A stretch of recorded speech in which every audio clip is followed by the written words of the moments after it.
No, I was drafted and was drafted in Fort Snelling, Minnesota. Then I went to camp there, Oregon, and when I was in Oregon, they invaded Africa. So then they said the infantry, they're not digging foxholes, they just dug slit trenches. So we're going to send you to Bend, Oregon, where you dig a 6 by 6. And that's what we did. And then they took and drove tanks over us to be sure, but it would cave in. They claim in Africa that it would cave in, but it would cave in up to your waist, and then they'd pull you out. So you got the regular training on learning about that. And that was your training when you were in Oregon? Yeah, that was in Bend, Oregon. So then they said next, the war is going so good in Africa, we're going to send you to Italy. So then we took training for 3 months in Needles, California, the same terrain as in Italy. And we trained there for 3 months. And then they said, the war is going so good in Italy, we're going to give you training to go to France. So then we went to Camp Carson, Colorado, and we trained there to knock out pillboxes and gun emplacements. So we went overseas, and it took us 13 days to get there. And I suppose we got there about 10 days after the invasion. We landed on Omaha Beach, and Germans, they'd chased them back, I suppose, about 20 miles. So we landed directly from the United States in France. So then from France, we was in reserve then at the Battle of Brest. And so when we was ready to go in there, they surrendered the Germans, and it was every kind of a uniform there was. They just chased all the Germans in there. There was airmen, there was Navy men and Army and everything. And we stood there, and they marched all the prisoners through our lines. So then from there, we went to Brussels, Belgium, and then Field Marshal Montgomery from England, he pulled back his Canadian army, and he replaced them with our 104th Timberwolf Division. And then on our right was the Polish army, and on the left was Field Marshal Montgomery. And tell me, what year was this? This is all in 1944. So then we set up in Belgium, then in Prince Bernhard's castle. Our division took over that as headquarters. And then from there, then they said, you're going into Holland. So I was the first truck with my anti-tank gun to go into Holland.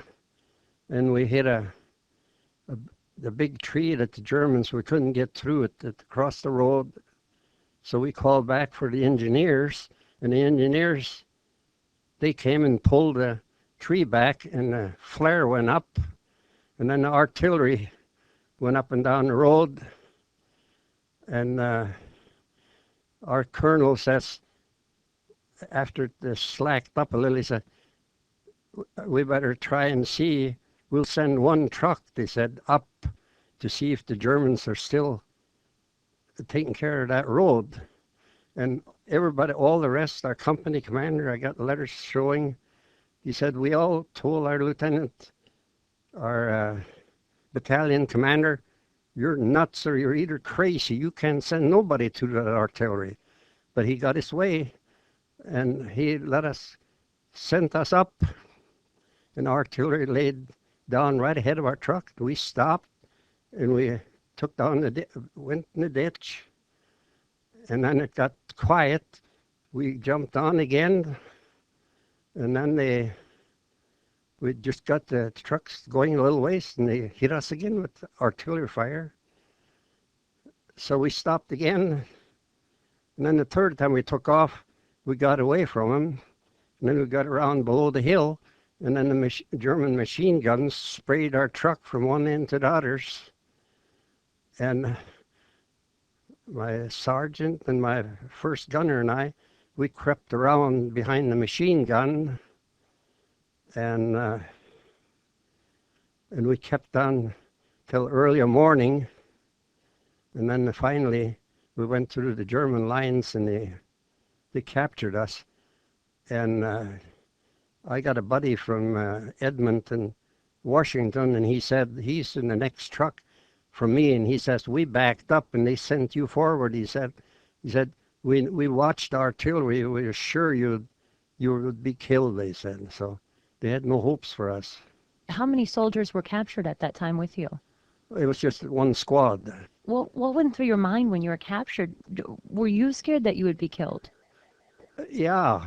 So the town we were supposed to take was Breda Holland, and they marched us down to Breda Holland, and then the Germans were pulling back. So in the basement, then they were hauling up all kinds of equipment, and I was supposed to head of the German army. He come over to us, and he could speak just as good English as we could, and he wanted information because we were new there. We was the first Timberwolf divisions to come in there. And we said, all we can give you is name, rank, and serial number. So then he lined us up against, they had them stone fences all over there. And he says, well, line us up. And he pulled his pistol. He says, well, then I better shoot you three. He said, there was just three of us left. So at that time, our American artillery started to shell Breda Holland, and the shells landed all around us. And then that high official, he put his pistol back in his pocket, and he got scared because the artillery was landing all around us, see? So he just told the guards, take him in the truck, take him away from here. So that's what we did.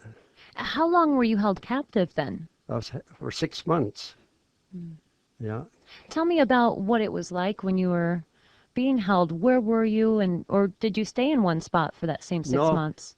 As soon as that high official got rid of us, they sent us by train to Auschwitz concentration camp, where they killed the Jews, and they had 2 big ovens in there, and there was 2-3 rows of water where they could give you showers, you know.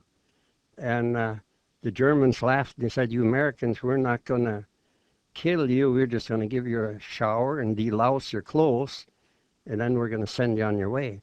But he says the Jews, we gassed them. There's gas jets all the way around up there. And if they don't die quick enough, we got canisters we throw in there. And as soon as all the Jews lay down dead, he says, see all them pails all the way around there. We take and knock all the teeth out of the Jews because they're rich. They got a lot of gold in their teeth, see? So that's what they did, he said. And you showered in one of the gas chambers. Yeah, we showered in the same gas chambers as they killed the Jews. Yeah. What did that feel like? Well, it was, well, we just was going to live from day to day, and you didn't know what was going to happen, you know, from then on, where they was ready to shoot us there, you know. Tell me about when you were released. That was April 22nd. It's 3 minutes after 6. The Russian army come in there, and Marshal Koning's troops liberated us. And were you in Auschwitz at that no, time? then we was at Luckenwald, west of Berlin, see. They moved us from Auschwitz to Luckenwald. So then the Russians come and, well, they said, we're going to repatriate you to Moscow, and we get $25 for each person that we repatriate. So we said, nah, we're not going to do that. So then a news commentator, I think from the Time magazine, he flew over with an airplane. The Americans laid on the west of the Elbe River about 20 miles, see? He dropped leaflets and he says, we didn't know there was a prison camp here because the Time reporter, he'd went into Berlin to take pictures of the Russians destroying Berlin. And he come to our camp and he said, I'll tell the voice back there that there's a prison camp here, Americans. So right away then, as soon as towards evening, the plane flew over and said, stay in camp, we'll pick you up in the morning. So then the next morning, I suppose 20, 30 ambulances and maybe 30, 40 2.5-ton trucks come to pick us up because there was 5,000 Americans there in that prison camp. There are 5,000. There was 5,000 Americans. So then Russia said, no, we're not going to let them go. But we let the sick and the dying. So I had hepatitis and they put me on the ambulance. And then the rest of the boys, they threw wire cutters over and they cut the fence down. And all the drivers said, come below the hill here. They said, we'll load you there, and heck with the Russians. So that's how they got out too, see. So what did you think of the Germans and Russians at that time? Oh, they were wicked to each other. We had the Russians right next to us, and downstairs they had cells for them, just like your prison. And in the daytime, they would make them work. And about every morning, they took 2, 3 on the wheelbarrow, dead ones, and they dumped them in a little cubelet about like this. And we didn't know what it was till the war was over. And it was a lime pit. They just dumped them in there and poured lime on them. And then I went over and looked after when the Russians come, and there was bones and lime and everything down there about 10, 15 feet, see. So Russians in there? yeah, all the Russians, they threw them in there and they poured lime on them to eat them up, see. Yeah, so that's how they treated each other. How did you feel about them from the American standpoint? Well, we never did think much about the Russians, but the Germans, they were seemed to be easy on Americans. And it was a Malta, the camp where I was in, there was every nationality there was, but it was tight security. See, it had to be officers or non-commissioned officers. And our Norwegian general from Norway, Runge, he was our head commander of the whole area. And I would talk to the Norwegian across the fence, and they had a relation at Canton and Beersford and everything, but we couldn't get no addresses across. That was against their rules, see. So that's how. So then Runge come over after the Russians come in and come over and shook my hands, and so I knew him. Tell me what it felt like when you came back to the United States. Well, when I come back to the United States, I didn't say nothing to nobody. And my son-in-law was Larry Grimley, and he looked at my discharge. He said, you got a lot of medals coming. He says, why don't you apply for them? And that's 25 years I never said anything about the war. And so when I got my medals, then I started to talk. I was froze before. I wouldn't say anything to nobody. And it helped when I joined the POWs in Sioux Falls here. We all tell stories about each other. Why do you think that helps? Well, that really helped. Even today, I can be sitting at home and we're having coffee or something, and maybe something comes up, and I have to tell my wife. And it helps. It helps to do that. Why do you think for 25 years you didn't say anything? I don't know. It seemed like you just froze. So you didn't want to say nothing about anything. No,